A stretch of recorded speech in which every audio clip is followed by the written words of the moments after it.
தாவீதுடைய வாழ்க்கையில பாத்தீங்கன்னா அநேக நேரங்களிலே அவனுடைய முடிவுகள் சரியானதா இருந்தது.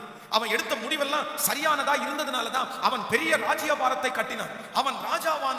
ஆனா இந்த ஒரே ஒரு இடத்துல பாத்தீங்கன்னா அவன் எடுத்திருக்கிற முடிவு பெரிய தோல்வியிலே முடிந்தது. வேதம் சொல்லுது, சில வருடங்களுக்கு முன்பாக காத்து ஊரானாகிய கோலியாத் என்கிற மிகப்பெரிய ராட்சதனை இந்த தாவீது கொன்று வீழ்த்தி விட்டான்.